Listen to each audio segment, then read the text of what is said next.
दोस्तों नमस्कार, मैं doctor RC Sharma Desire University से जो हमारा डेली लाइव शो 3 बजे आता है उसके लिए मैं आपके सामने प्रस्तुत हूँ। जो हमारा प्रोग्राम डेली आ रहा है आओ ज्योतिष सीखे के अंतर्गत हम डेली एक टॉपिक के ऊपर, एस्ट्रोलॉजी के ऊपर आपको ज्ञान बढ़ाने के लिए बातें बता रहे हैं। उम्मीद है कि आपको इसका बेनिफिट मिल रहा होगा। आज का जो मेरा टॉपिक है वो बहुत बड़ा टॉपिक है, कुंडली मैचिंग। कुंडली मैचिंग में क्या है कि एक लड़का या एक लड़की को शादी मिलान के वक्त जो सिस्टम देखा जाता है उसे कुंडली मिलान कहा जाता है।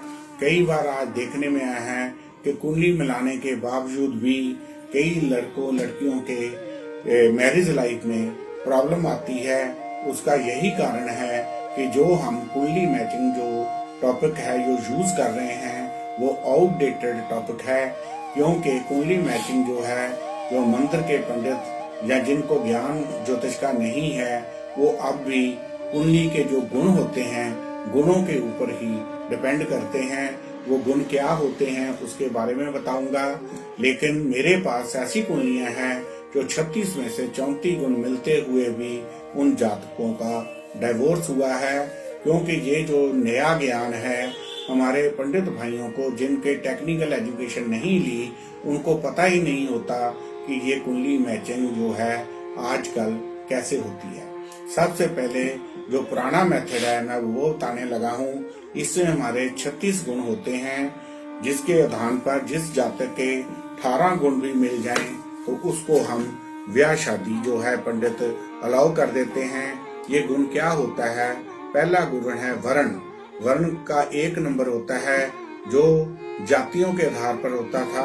पुराने जमाने में ब्राह्मण, क्षत्रिय, वैश्य, ग्रह आदि शूद्र जातियां हुआ करती थी। इसके आधार पर हमारा सॉफ्टवेयर लड़के की डेट और लड़की की डेट और सारा कुछ डाटा डाल दो तो ये चैप्टर हमारे पास अपने आप कंप्यूटर गुणा लेवल निकाल देता है। पुराने जमाने में इसे जंत्रियों से देखा जाता था, इसलिए उसमें डिटेल की जरूरत पड़ती थी।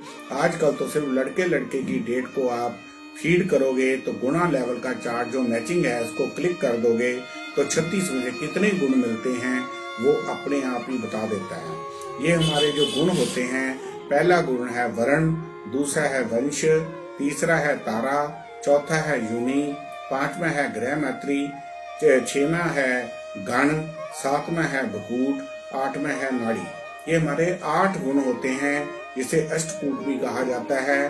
पहला जो वर्ण है उसका 1 नंबर होता है, वंश का 2 नंबर होता है, तारा का 3 होता है, योनि का 4 होता है, ग्रह मैत्री का 5 होता है, गण का 6 होता है, भकूट का 7 होता है, नाड़ी का 8 होता है। इन सभी को जोड़ कर लें तो उसका जोड़ जो है 36 बनता है। वर्ण का मैंने पहले ही बताया जातियों के आधार पर होता है। वंश का मतलब है कि पुराने जमाने में जातक जो है जानवरों के साथ भी रहा करता था, उसके ग्रह मैत्री है। तीसरा हमारा तारा होता है। हमारा कोई भी ग्रह 9 प्रकार की तारा होती हैं, बद विपत में आ जाए उनकी मैचिंग में प्रॉब्लम आती है। चौथा 5वां है यूनि। यूनि का मतलब ये नहीं है कि सेक्स, ये हमारा मैरिज लॉर्ड की मैचिंग को कहा गया है। ग्रह मैत्री का मतलब है कि हमारी राशि स्वामी आपस में मित्र है या दुश्मन है। भकूट का मतलब है हमारा चंद्रमा से लड़के का चंद्रमा, लड़की का चंद्रमा क्या रिलेशन बना रहा है। और 8वां नंबर हमारा नाड़ी का होता है। हमारे शरीर में 3 प्रकार की नाड़ियां होती हैं, पहली, दूसरी, तीसरी। ये सेम नाड़ी नहीं होनी चाहिए। सेम नाड़ी होने से बच्चे की उत्पत्ति में प्रॉब्लम आती है। लेकिन इसके लिए भी हमारे पास नई विधि में 3 चीजें हैं, इनको यूज कर लोगे तो ये गुणा भकूट भी है। जो कंप्यूटर नंबर नहीं देता या पंडित भाई उसके नंबर नहीं देते भकूट के या गुण के, तो उसको आप प्लस कर सकते हैं। यदि लड़के और लड़की की राशि सेम हो तो सभी जो दोष है वो कैंसल हो जाते हैं। कंप्यूटर ने जिस जिसको भी 0 दिया है आप उसके नंबर बढ़ा सकते हो। तीसरा जो नाड़ी दोष होता है जिसके लिए बच्चे की प्रॉब्लम कहा जाता है, इसके 8 नंबर मैक्सिमम होते हैं। यदि कंप्यूटर ने इसको 0 दिया है, यदि तो आपकी राशि स्वामी सेम है तो ये भी कैंसिल हो जाएगा। और यदि आपका नक्षत्र लड़के के नक्षत्र से या लड़के का नक्षत्र लड़की के नक्षत्र से 14 नक्षत्र दूर हो जाएगा तो आप इसको प्लस कर सकते हो।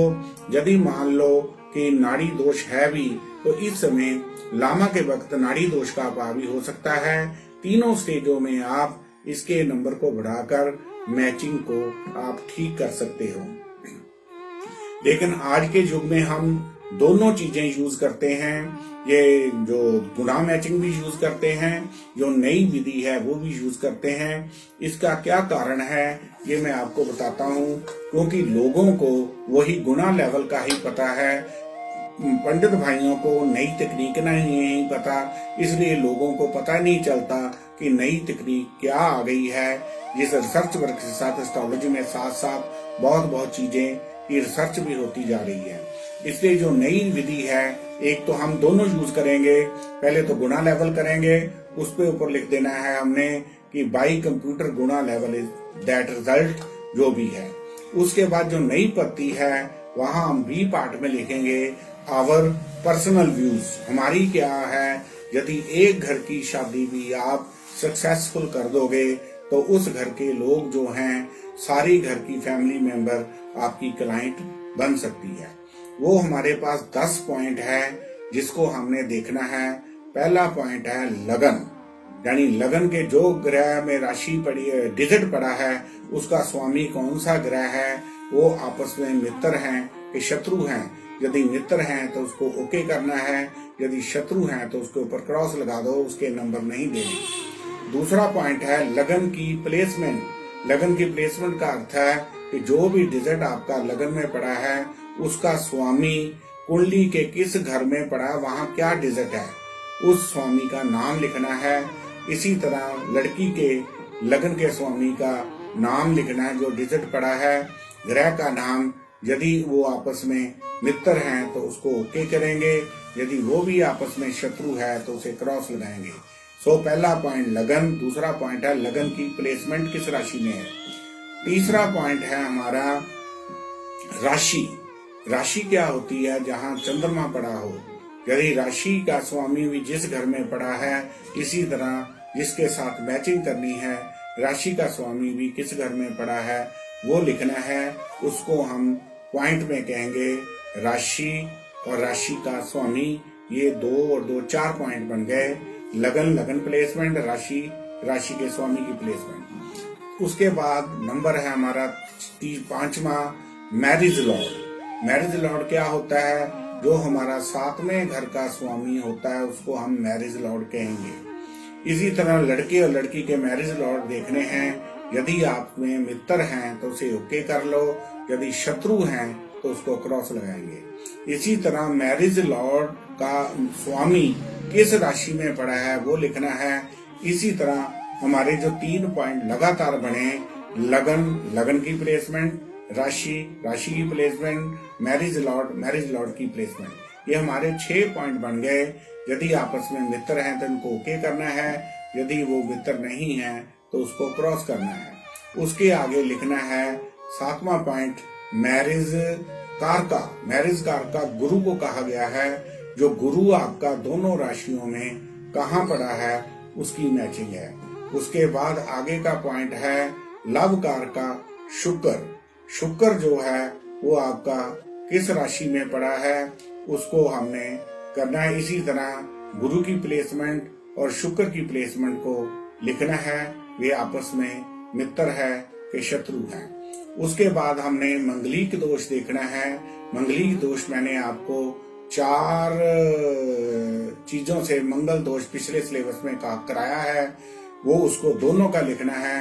यदि मंगलिक है तो ओके करना है, यदि मंगलिक नहीं है तो उनको क्रॉस लगाना है। इसके बाद क्या है कि हमारी बैलेंस दिशा। बैलेंस दिशा का मतलब होता है कि हमारे जन्म से पहले पेंडिंग दिशा को बैलेंस दिशा कहा गया है। जो हमारा सॉफ्टवेयर है, ये पहले नंबर पर ये हमारा लिखा होता है, इस साइड पे बैलेंस दिशा यहाँ लिखा होता है। इसको देख लो कि किस ग्रह की है, या इसका मतलब है कि आपके जन्म से पहले पेंडिंग किस ग्रह की दिशा है उसको बैलेंस दिशा कहा गया है। यदि ये दोनों आपस में मित्र हैं तो ओके कर लो, यदि शत्रु हैं तो उसको क्रॉस लगा लो। यानी ये 10 के 10 पॉइंट लिख के आपने जो पहला चार्ट सूरज ग्रुप और शनि ग्रुप का मैंने कराया था उसकी मैचिंग है, सिंपल है। यदि आपके 10 में से 5 पॉइंट मिल जाएं तो आप शादी के लिए रिकमेंड कर दोगे तो कोई प्रॉब्लम नहीं आएगी। अब ये है कि कई बार हमारा लव मैरिज के केसेस होते हैं, लव मैरिज के अंदर कुंडली मैचिंग हो भी या ना हो तो उन्होंने शादी वहीं करानी होती है। तो उन लोगों के लिए हमने क्या करना है, मान लो 10 में से उनके 4 पॉइंट मिले हैं तो हम उनको 5 कैसे करना है। एक तो मंगलिक और नॉन मंगलिक है लड़का या लड़की। जो लड़का मंगलिक है उसको घड़े से शादी करके लामा फेरे करके उसको जल प्रवाह कर देते हैं। उसका मतलब है कि एक शादी को आपने तोड़ दिया।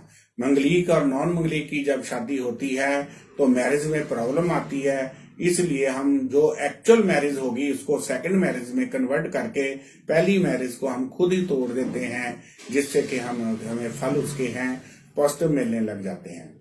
दूसरा है कि आज के युग में यदि लड़की ने लड़के के घर जाना है तो लड़के के मैरिज लॉर्ड के स्टोन रखने हैं। यदि लड़के ने घर ज्वाई बनना है तो लड़की के मैरिज के स्टोन रखोगे। वो क्या है, जो भी साथ में घर में राशि पड़ी है उस स्वामी के नग आपने लावा के वक्त आपके पास रखने हैं। फर्स्ट नाइट से पहले एक को जल प्रवाह करना है और दूसरे को अपने पार्टनर के हाथों घर की तिजोरी में आप रखा दोगे तो उस शादी में थ्रू आउट लाइफ है जो प्रॉब्लम नहीं आती। इस तरह हम शादी करवाएंगे तो गुण लेवल मिले ना मिले तो इस पॉइंट से आपके 6 पॉइंट भी मिलते हो तो उन जातकों की शादी में कोई प्रॉब्लम नहीं आती। मैरिज के लॉर्ड आप नग रखवा लोगे तो सारी उम्र ही मैरिज में प्रॉब्लम नहीं आती। अब टॉपिक है कि जिन जातकों की शादी हो चुकी है वो क्या करें। आप क्या करें, आप अपने लगन के बिंदु, जो मैंने पिछले के चैप्टर में बिंदु वाला चार्ट कराया अष्टक वर्ग, उसमें अपने लगन के बिंदु और साथ में घर के बिंदु देख लें। मिनिमम मैंने 25 बोला था। यदि दोनों बिंदुओं का डिफरेंस 10 या 13-10 है तो डिफरेंस ऑफ ओपिनियन होगा उनका आपस का। 13 है तो वो डिवोर्स करा देता है। फिर इसलिए आपको क्या करना है कि जब भी आपकी मैरिज एनिवर्सरी हो, मैरिज एनिवर्सरी वाले दिन केक काटने के बहाने जयमाला आप द्वारा कर लो। वो कैसे देखनी है, पहले देखो लगन के बिंदु आपके क्या हैं। सेकंड हाउस हमारा सेकंड मैरिज का होता है, थर्ड हाउस हमारा थर्ड मैरिज का होता है, फोर्थ हाउस हमारा फोर्थ मैरिज का होता है, पहली मैरिज का हमारा 7वां घर होता है। जो आपके लगन के बिंदु हैं उन बिंदुओं से मैचिंग देख लें कि कहाँ जाके आपस में इक्वलेंट बिंदु बनते हैं, तो वहां तक आप जयमाला करके उसको मैरिजों में आगे कन्वर्ट कर सकते हो। इस तरह जिन जातकों की शादी हो चुकी है वो भी अपनी शादी को ठीक कर सकते हैं, और जिन जातकों की शादी नहीं हुई तो वो तो जो मैंने आपको चार्ट बताया है 10 बिंदु के 10 पॉइंट जो बताए हैं वो कंपेयर कराएं। फिर भी आपको कोई प्रॉब्लम आती है तो मैचिंग के लिए आप हमारे पास कांटेक्ट कर सकते हैं। मेरा नंबर है 9780050013 9888222326। कोई भी इसके बारे में आपको कोई इंक्वायरी है तो आप हॉट नोज इंडिया टीवी डिवाइन मोक्ष के चैनलों पर भी कर सकते हैं, मुझे भी कांटेक्ट कर सकते हो। मैं आपका दोस्त डॉक्टर आरसी शर्मा जो डेली लाइव शो में आपके पास आ रहा हूँ। किसी तरह भी कोई प्रॉब्लम है तो हम आपकी मुश्किल का हल करेंगे। धन्यवाद। Doctor RC Sharma, Desire University, Jalandhar.